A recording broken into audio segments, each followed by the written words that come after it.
राधे राधे मेरी YouTube family. काफ़ी दिन हो चुके हैं पूरी पकवान मिठाइयाँ वगैरह खाते खाते। अब मन कर रहा है कुछ अलग सा स्पेशल सा खाने का। वैसे भी मेरी बेटी यासिका की तबीयत ख़राब है और उसका कुछ भी खाने का दिल करता नहीं है। आए दिन बोलती रहती है मम्मी कुछ खाने में अलग सा बना दो। दूसरा ना उसे खांसी भी हो रही है तो उसको ऐसे ही कुछ भी बना के दे नहीं सकती हूँ। फिर बोली मम्मी आप ना राजमा की वो वाली सब्ज़ी बना दो जो हमने श्री वृंदावन धाम से भी खाई थी, तो वो बहुत ही ज़्यादा सुपर टेस्टी लगती है। फिर मैंने सोचा चलिए कोई बात नहीं है, जब वो बोल ही रही है तो चलिए एक थाली की रेसिपी शूट कर ही लेती हूँ। वैसे तो आजकल मेरी भी तबीयत को कुछ ऐसा ही हो रहा है। मेरी क्या आप ही बता रहे थे ना कि सभी जगह ऐसा हो रहा है, जब मौसम बदली होती है ना हाथों पैरों में दर्द सा होता है, वही फील मुझे भी हो रहा है। तो मैंने आज सोचा था कि टाइम से खाना बना लेती हूँ, नहीं तो रोज़ की रोज़ देर हो जाती है। तो सुबह के टाइम में मैंने क्या किया था, जैसे चाय नाश्ता बनाया था ना, तो मैंने यहाँ पर राजमा वगैरह उबलने के लिए रख दिया था। मतलब ये है कि रात में राजमा भिगो दिया था और सुबह के टाइम में इसको उबाल लिया था। और अब मैं जो है ये खाना बना ही रही थी, फिर सोचा कैमरा भी लगा ही लेती हूँ, फिर अलग से लगाना पड़ेगा। एक अच्छी सी स्पेशल सी सिंपल सी थाली है, आपको भी रेसिपी दे देती हूँ। तो सिंपली कढ़ाई रख ली है, तेल डाल लिया है, यहाँ पर कुछ मसाले लिए हैं जैसे कि जीरा है, तेज़पत्ता, साबुत धनिया, 2 हरी इलायची, 2 सूखी मिर्च, बस ये ले लिए, इससे ज़्यादा नहीं लेंगे। बिना लहसुन प्याज के ये थाली बनकर तैयार होगी, आप सभी जानते हैं। 1-2 हरी मिर्च को मैंने बीच में से तोड़ के डाल दिया है। और इस तड़के को हम हल्का सा भून सा लेते हैं, मतलब हल्का सा गोल्डन ब्राउन कर लेते हैं। उसके बाद यहाँ पर हम डाल देते हैं टमाटर की प्यूरी। तो मैंने यहाँ पर करीब 4 से 5 टमाटर लिए हुए हैं, उसकी प्यूरी बना ली है। और साथ में मैंने इनमें कुछ इमली भी पीसी हुई है। आपको मैं बताऊँ, मैं साइड में ना चटनी बना रही हूँ टमाटर वाली, मतलब जो सॉस बनाती हूँ ना मैं, वो बना रही हूँ। बच्चों के ताऊ जी हैं, उन्होंने शाम के टाइम में बहुत सारे टमाटर भिजवा दिए थे, बोल रहे थे हमारी टमाटर वाली चटनी बना दो। दरअसल हम सॉस को ना चटनी ही बोलते हैं। तो साथ में इमली भी आई थी, ये देखिए ये पक रही है। तो इमली वगैरह मैंने शाम के टाइम में भिगो के रख दी थी ना, तो एक ही साथ जो है इनको मतलब मैंने पीस लिया था। तो जो मैंने यहाँ पर टमाटर की प्यूरी डाली है ना अपनी कढ़ाई में, उसमें थोड़ा सा इमली का पल्प या इमली का पानी डालना भी ज़रूरी है। कहने का मतलब ये है जो हम राजमा बना रहे हैं उसमें खटास होना भी ज़रूरी है, तभी एक यूनिक सा और नया टेस्ट बनता है। अब क्या किया, इसको मैंने कवर कर लिया है, 5 से 7 मिनट के लिए पका लिया है। इसकी पूरी थिक ग्रेवी नहीं बनेगी क्योंकि टमाटर पहले से ही हमारे पके हुए हैं और यहाँ पर मैंने तेल वगैरह भी ज़्यादा नहीं डाला है। बस इसको 5-7 मिनट के लिए पका लीजिए। उसके बाद हम यहाँ पर अपने बेसिक मसाले डाल देते हैं, जैसे कि बस थोड़ा सा हल्दी पाउडर, टेस्ट के हिसाब से नमक मैंने राजमा उबाला था उसमें भी डाला हुआ था। साथ में मैंने यहाँ पे डाल दिया है लाल मिर्च का पाउडर, तीखे वाली लाल मिर्च है, काश्मीरी लाल मिर्च पाउडर का इस्तेमाल बिल्कुल भी नहीं करेंगे। उसके बाद यहाँ पर थोड़ा सा धनिया वाला पाउडर, थोड़ा सा हींग डाल दिया है। अब इन सभी चीज़ों को हम अच्छे से मिक्स कर लेते हैं और थोड़ी बहुत देर के लिए और पका लेते हैं, ताकि जो हमारी ग्रेवी है ना बढ़िया से पक जाए। चलिए कुकर खोल देते हैं जिसमें मैंने राजमा उबाल लिया था। तो जो राजमा है ना, मैं यहाँ पर मोटे वाला राजमा बना रही हूँ, जो कि लाल वाला राजमा होता है। मेरे घर में यही वाला राजमा पसंद किया जाता है। आप अपनी पसंद का कोई भी राजमा ले सकते हैं, जम्बो राजमा भी ले सकते हैं और जो वाइट राजमा आता है ना वो भी ले सकते हैं। मोटे मोटे से मैंने यहाँ पर 2 आलू डाल दिए थे। आलू के बिना मेरी कोई भी रेसिपी अधूरी सी होती है। आप तो बोलते हो आप आलू ज़्यादा खाते हो, बचपन से आलू ही खाना सीखा है। आलू की सब्ज़ी मिल जाती थी तो यही बहुत था, है कि नहीं। तो वही आदत बनी हुई है। और थोड़ा सा ना आलू डाल के थोड़ा सा ग्रेवी में थिकनेस भी अच्छी सी आ जाती है। राजमा हमारा बहुत ही बढ़िया से पक चुका है। राजमा मैंने धो के भिगोया था और सुबह भी धोने के बाद ही मैंने राजमे को उबाला था, तो राजमे का पानी उतार के फेंकेंगे नहीं। उधर मेरी जो टमाटर की ग्रेवी है ना बिल्कुल तैयार हो चुकी है। आलू बहुत ज़्यादा गर्म हो रहे हैं, पर गरम गरम आलू को छीलना पड़ेगा। तो चलिए आलू भी हमारे छिल चुके हैं। यहाँ पर 5 से 6 मिनट का टाइम लगभग में हो चुका है जो हमारी ये टमाटर की ग्रेवी है पकते पकते। उसके बाद मैंने आलू यहाँ पर ऐसे ही डाल दिए हैं, यहीं पे मैश कर दूंगी। अलग से करती टाइम भी लगता, ऊपर से बहुत ज़्यादा गर्म भी हो रहे थे, तो कोई बात नहीं, यहीं पे जितना हो सके इसको मैश कर देते हैं। आलू मैश करने के बाद हमें क्या करना है, यहाँ पर राजमा डाल देना है। तो पानी के साथ ही हम इस राजमे को डाल देंगे।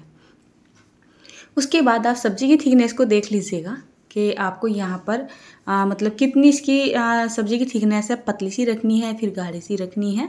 अगर आपको ऐसा लगे यहाँ पर थोड़ा बहुत पानी और डालना पड़ रहा है तो अलग से भी आप डाल सकते हैं, नहीं तो राजमा के अंदर इतना पानी तो बच ही जाता है, जिससे हमारी सब्ज़ी की जो थिकनेस है वो बिल्कुल परफेक्ट आ जाए। और इसको हम अच्छे से कर देते हैं मिक्स। गैस का फ्लेम कर देते हैं मीडियम टू हाई के बीच में और इसको पकने देते हैं 10-12 मिनट के लिए, धीमे धीमे पकती रहेगी। कवर कर देते हैं। एक साइड में मैंने चावल भिगो के रख ही दिए थे और यहाँ पर मैं कुकर लेके आ गई हूँ। तो चलिए 15-20 मिनट के लिए जैसे मैंने चावल को फुलो के रख दिया था, जैसे भिगोई तो उससे पहले मैं धो देती हूँ, धोने के बाद ही फुलोती हूँ। तो पानी के साथ ही मैंने यहाँ पर चावल डाल दी है। मेजरमेंट बताऊँ, 1 कप चावल ले रहे हो तो उसमें 1.25 कप या 1.5 कप के जितना पानी डाल दीजिए। मुझे तो अच्छा खासा अंदाज़ा हो रहा है ना, क्योंकि डेली के डेली बनते हैं तो मैं नाप के पानी नहीं डालती हूँ। आपको परफेक्ट मेजरमेंट यही बता रही हूँ कुकर में चावल बनाने का। ज़्यादा से खिलवा चावल बनाना चाहते हो या स्पेशल वे में बनाना चाहते हो, 1 चम्मच के जितना घी डाल दिया करें। चावल बहुत ही अच्छे बनते हैं, टेस्टी बनते हैं, खिलवा बनते हैं। किसी किसी से नहीं बनते हैं ना खिलवा चावल, तो आप इस तरीके से बना लिया करें। चावल के अंदर पानी का मेजरमेंट एकदम परफेक्ट रखा करें, मतलब 1 कप के जितने चावल कोई से भी ले लो और 1.5 कप के जितना पानी, और उसमें थोड़ा सा जो है घी लगा दिया करें और कुकर में 1 से 2 सीटी लगा लें और बस फिर प्रेशर भर के उसको उतार दें। ज़्यादा सीटी ना लगाए, नहीं तो चावल घुल मिल से जाते हैं। सब्जी को मैंने बीच बीच में 1 से 2 बार चला दिया है। अब मैं क्या बार बार कैमरे का फोकस हटाऊं। सब्जी मैंने दूसरे वाले चूल्हे पे रख दी है और यहाँ पर मैंने चावल का कुकर चढ़ा दिया है। आज बनाऊंगी एकदम से सिंपल चपातियाँ या फुलके वगैरह। आप बोलते हो ना दीदी पराठे पूरी वगैरह ज़्यादा बनाते हो, तो ज़्यादा नहीं बनाती हूँ, लेकिन जिस थाली में पूरी रखी जाती है उसमें तो रखनी होती है ना, है कि नहीं। कितनी बार तो मैं ऐसा करती हूँ, बस थाली में रख देती हूँ, सिंपली अपने फुलके रोटे बना लेती हूँ। मुझे भी अपनी फैमिली की हेल्थ की बहुत ज़्यादा चिंता है, ऐसी बात नहीं है, ठीक है ना। तो सिंपली हम फुलकों का आटा लगा रहे हैं, सिंपली गेहूँ का आटा लेके आ गई हैं। तो फ्रेश चक्की का ही फ्रेश आटा है, इसको छानना ज़रूरी होता है। मुझे कुछ कमेंट आते हैं दीदी आटा छाना मत करो। घर की चक्की का आटा है, बड़े भैया की चक्की है ना, तो वहाँ से आटा आता है, इसको छानना ज़रूरी होता है। इसमें बहुत सारे तिनके भी निकलते हैं, बाल भी निकल जाते हैं, तो अपनी सेफ्टी ज़रूरी होती है। चलिए आटा मैंने लगा लिया है। अब चावल आपको दिखा देती हूँ कि चावल खिले खिले और परफेक्ट ही बनते हैं। मैंने इसमें 2 सीटी लगा ली थी मीडियम टू हाई फ्लेम पे और फिर इसका पूरा प्रेशर ख़त्म होने दिया था और यहाँ पर मैं कुकर का ढक्कन खोल देती हूँ। तो ये देखिए हमारे कितने बढ़िया चावल बनकर तैयार हो रहे हैं। अगर आप इस मेथड से चावल को बनाओगे तो आप भी आपके भी चावल हमेशा इसी तरीके से खिले खिले बनेंगे। जैसे जैसे इनमें हवा निकलती चली जाएगी, ये ठंडे होते चले जाएंगे, एक एक दाना अलग अलग होता चला जाता है। हमने यहाँ पर थोड़ा सा घी भी लगा दिया था ना, तो इसमें और भी अच्छा टेस्ट आ जाता है। और भी टेस्टी बनाना चाहते हो तो इसमें 1 से 2 चुटकी के जितना नमक लगा दिया करें, तब तो चावलों का मज़ा ही दोगुना हो जाता है कि नहीं। तो चलिए जैसे कि मेरे चावल भी बनकर तैयार हो चुके हैं, इसको रख देते हैं साइड में। और अब मैं आपको देती हूँ एक बढ़िया सी चटपटा इंस्टेंट मिर्च के अचार की रेसिपी। मेरे घर में ये बहुत ज़्यादा पसंद की जाती है और जब भी कभी मन करता है मैं एकदम से बना लेती हूँ। पहले आपको मैं सब्ज़ी दिखा देती हूँ। सब्ज़ी को पकते पकते भी हो चुकी है, 10 से 12-13 मिनट के जितना हो चुका है। मतलब जब तक मेरे चावल बने हैं ना, एक साइड में मैंने मिर्च कट की है और एक साइड में ये सब्ज़ी बनकर तैयार हो चुकी है। थिकनेस आप सब्ज़ी के देखिए, बहुत ज़्यादा गर्म है क्योंकि अभी पक ही रही है, तो सब्ज़ी की थिकनेस आपको ऐसी लग रही है। हो सकता है आपको पतली लग रही हो, लेकिन जब ये सब्ज़ी ठंडी हो जाती है ना तो ऑटोमेटिक ही बहुत ज़्यादा थिक हो जाती है और बहुत ज़्यादा थिक सब्ज़ी अच्छी नहीं लगती है खाने में। तो थोड़ा सा ध्यान रखिए, चावलों के साथ इसी तरीके की सब्ज़ी बनाएं, बस सब्ज़ी थोड़ी गाढ़ी गाढ़ी सी होनी चाहिए। एंड टाइम गैस का फ्लेम कर देंगे बंद। थोड़ी सी कसूरी मेथी, थोड़ा सा धनिया वाली पत्ती और यहाँ पर हम डाल देते हैं थोड़ा सा चाट मसाला। यही है इस सब्ज़ी का मैजिक, ठीक है ना। और सब्ज़ी का जो टेस्ट है ना, रोज़ रोज़ भी आप राजमे की सब्ज़ी बना के खाते होंगे ना, तो इस मैजिक से या इस ट्रिक से इस राजमे की सब्ज़ी को बनाइए, बहुत ज़्यादा सुपर टेस्टी लगती है। सब्ज़ी इतनी अच्छी बनती है, चाहे तो आप इसको पूरी के साथ खा ले, पराठे के साथ खा ले, चपाती के या चावल के साथ खा ले, बहुत अच्छी लगती है। मैं तो बोलूँगी आप इस सब्ज़ी को कटोरियों में डाल डाल के ऐसे ही खाना पसंद करोगे, एकदम चाट वाला फ्लेवर आता है। एंड टाइम बिल्कुल इसको स्ट्रीट स्टाइल या फिर हलवे के जैसी बना देते हैं, कटी हुई हरी मिर्च डालकर। बस ये हमारी राजमा की सुपर टेस्टी सब्जी बनकर हो चुकी है तैयार। इसको साइड में रख देते हैं। चलिए बना लेते हैं अब हम हरी मिर्च का इंस्टेंट अचार। कढ़ाई मैंने यहाँ पर रख दी है। जब भी आप खाना बनाओ ना तो भारी सी तली वाली कढ़ाई वगैरह का ज़्यादा इस्तेमाल करें, कढ़ाई हो या फिर कुकर वगैरह हो। इसमें डाल देते हैं सरसों का तेल। अक्सर मुझसे पूछा जाता है दीदी आप खाने में कौन सा तेल खाते हो, तो हम खाते हैं केवल सरसों का तेल, कभी कभी रिफाइंड, जिसमें जो चीज़ हम सरसों के तेल में नहीं बना सकते वो मैं रिफाइंड में बना लेती हूँ। तेल को हल्का सा गर्म होते के साथ ही यहाँ पर हम डाल देते हैं थोड़े से सौंफ के दाने, थोड़ा सा राई, थोड़ा सा मेथी का दाना भी ज़रूर से डाल देंगे और इस तड़के को हम बहुत ही हल्का सा भून लेंगे। तड़का भूनने के बाद ये थी करीब 200 ग्राम के जितनी हरी मिर्च, जिसको मैंने धो लिया था। धोने के बाद बीच में से चीरा मार लिया था इस तरीके से। और जैसे ही यहाँ पर हरी मिर्च को डालेंगे ना, गैस का फ्लेम कर देते हैं हमें ये पकानी नहीं है, केवल हमें ये बहुत ही हल्की फुल्की सी फ्राई करनी है। इसमें डाल देंगे हम नॉर्मल अपना सादा नमक, साथ में हम डालेंगे धनिया वाला पाउडर और उसके बाद डाल देते हैं यहाँ पर आमचूर पाउडर। बस इससे ज़्यादा इसमें कुछ भी नहीं जाएगा। मैं इस अचार को तीखे वाली मिर्च से बना रही हूँ। आप इस अचार को कम तीखे वाली मिर्च या नॉर्मली जो अचार वाली मिर्च आती है ना, उससे भी बना सकते हो। मेरे घर में अचार के बिना कोई भी मतलब खाने की जो थाली है ना, अधूरी सी लगती है। मतलब थोड़ा सा हम चटपटा वे में खाना ज़्यादा पसंद करते हैं। गांव के एक तरीके से देहाती लोग हैं ना, या फिर कैसे भी बोल सकते हो, अच्छा लगता है हल्का सा चटपटा खाने के साथ में। बस इसको गैस मैंने ऑफ कर ही दिया था और इसको हम 3 से 4 मिनट के लिए यहीं पे मिक्स कर लेते हैं। तो ये लीजिए, हमारा इंस्टेंट हरी मिर्च का चटपटा तीखा अचार बनकर तैयार हो चुका है।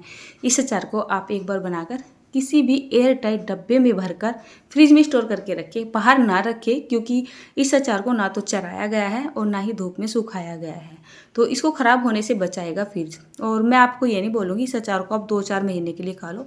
ये अचार आप बनाओ तो 2-4 दिन के लिए ही बनाओ। फ्रिज में स्टोर कर लो या 2-4 दिन के लिए, तो बिना फ्रिज के भी ख़राब नहीं होता है। अच्छा, आखिरी में आपको क्या करना है, यहाँ पर आधा नींबू निचोड़ देना है। नींबू निचोड़ने से या नींबू का रस जाने से इस अचार का टेस्ट बढ़ जाता है। इच्छा है आपकी निचोड़ना चाहे निचोड़ दें, नहीं तो हमने यहाँ पर आमचूर पाउडर भी डाला ही था। और बाई चांस आप अमचूर पाउडर नहीं डाल रहे हैं ना, तब आप नींबू को निचोड़ सकते हैं आराम से। मैंने यहाँ पर आधा नींबू निचोड़ा है, आप यहाँ पर 1 नींबू निचोड़ देना, ठीक है ना। तो चलिए, अचार भी बनकर तैयार हो चुका है। यहाँ पर मैंने पूरी ही थाली को लगभग में बना के कर दिया है तैयार। अब बारी आती है यहाँ पर फुलके बनाने की। तो सिंपली मैं अपना तवा लेके आ गई हूँ। बहुत कमेंट तवे के लिए भी आ जाते हैं, दीदी आपका तवा साफ कैसे रहता है। तो मैं आपको बताऊँ, अगर मैं दिन में 4 बार रोटियाँ बनाऊँगी तो 4 बार ही मैं अपने तवे को साफ़ करती हूँ। मतलब ये एक मेरी हैबिट बन चुका है। ऐसा नहीं है कि मैंने सुबह रोटियाँ बनाई थी और 2 घंटे के बाद फिर मैं रोटी बना रही हूँ तो उठा के ऐसे ही चढ़ा दूँगी। मैं बिल्कुल नहीं चढ़ाती हूँ, उसको मांज के धो के उसके बाद ही मैं उस पर रोटियाँ बनाती हूँ। तो तवा इसी वजह से साफ़ रहता है और उसके साथ ज़्यादा मेहनत करने की ज़रूरत भी नहीं रहती है। जब भी आपको रोटी बनानी हो, हल्का से लेके जाइए, जिससे नॉर्मली बर्तन साफ़ करते हो उसी जूने से रगड़ दीजिए। तवा एकदम से ना साफ़ हो जाता है, चमकता रहता है। फिर उस पर आप कुछ भी बना सकते हैं, डोसा वगैरह भी बना सकते हैं, बिल्कुल भी चिपकता नहीं है। तो चलिए, यहाँ पर मेरी चपाती वगैरह बनकर हो चुकी है तैयार। और ये जो मेरी सब्जी वगैरह चावल वगैरह है ना, इनको मैं फटाफट से खाली कर देती हूँ और आपको भी दिखा देती हूँ, क्योंकि अब वीडियो का एंड टाइम आ चुका है। पूरी थाली लगा के आपको दिखा देती हूँ। तो इस राजमे की सब्ज़ी को मैंने ट्रांसफ़र कर दिया है अपने कटोरदान में, ठीक है ना। ये रोटी रखने का कटोरदान है, मुझे इससे बड़ा कोई बर्तन नहीं मिला, उठा के मैंने इसी में इसको पलट दिया। अब मैं आपको इसकी थिकनेस दिखाती हूँ। जबकि अभी ये पूरी तरीके से ठंडी नहीं हुई है, भाप भी आपको उड़ती हुई दिखाई दे रही है, हल्की सी ठंडी हुई है, लेकिन जो इसकी थिकनेस है ना, वो बहुत ज़्यादा गाढ़ी होती जा रही है। तो ये परफेक्ट थिकनेस होती है सब्ज़ी की। कोई भी सब्ज़ी बनाओ, गरम सब्ज़ी की थिकनेस आपकी ऐसे ही होनी चाहिए। प्लेटिंग कर देते हैं यहाँ पर। ये आ गई है हमारी राजमा की सुपर टेस्टी सब्ज़ी, एकदम अलग से टेस्ट वाली। उसके बाद यहाँ पर आ चुके हैं हमारे खिले खिले चावल, और ये कोई स्पेशल चावल नहीं है। उसके यहाँ पर मतलब जहाँ से हम चावल लेके आते हैं, ये सबसे सस्ते जो चावल होते हैं ना, उससे 1-2 क्वालिटी बस ऊपर ही होंगे। वही 40, 50, 60 रुपये किलो के चावल हैं ये। उसके बाद मैंने सिंपली चपातियाँ रख दी और आया हमारा मिर्च का चटपटा तीखा सा अचार। इस बर्फ़ी की रेसिपी मैं आपको दे चुकी हूँ। ये है जो रसगुल्ले की चाशनी होती है ना, उसी से मैंने ये बर्फ़ी बना के तैयार की थी। तो मीठे के तौर पर थाली में मैंने यहाँ पर रख दी है ये बर्फ़ी। इस बर्फ़ी के लिए मुझे काफ़ी सारे कमेंट आए थे, बर्फ़ी बहुत ज़्यादा मीठी हो जाती है।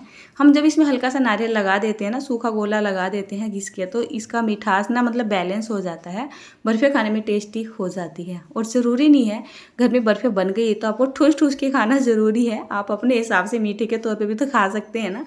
मेरे घर में खाने के बाद मीठा ज़रूर से खाया जाता है। गुड़ शक्कर अक्सर मेरे घर में रहता है, तो कभी कभी मैं इस तरीके की मिठाइयाँ बना लेती हूँ। तो उससे क्या होता है ना, खाने के बाद जब हल्का सा मीठा खाने का मन करता है, 2 पीस ना खाओ, 1 पीस खा लो। और यहाँ पर मैं रखना भूल चुकी थी अपना खीरा, क्योंकि आजकल ना खीरा मुझे नुकसान सा दे रहा है और अक्सर मैं खीरा भूल ही जाती हूँ। घर में भोग लग के भी आ चुका है और खाने की तैयार हो रही है। अब मैंने यहाँ पर अपनी वीडियो की एंडिंग कर दी है, आपकी थाली आपको दिखा दी है और खाने वाले यहाँ पर बैठ चुके हैं क्योंकि ये मेरा इंतज़ार कर रहे हैं। तो राधे राधे दोस्तों, उम्मीद करती हूँ आज की ये राजमे की थाली की रेसिपी आपको पसंद आई हो। मिलती हूँ प्यारी रेसिपी के साथ।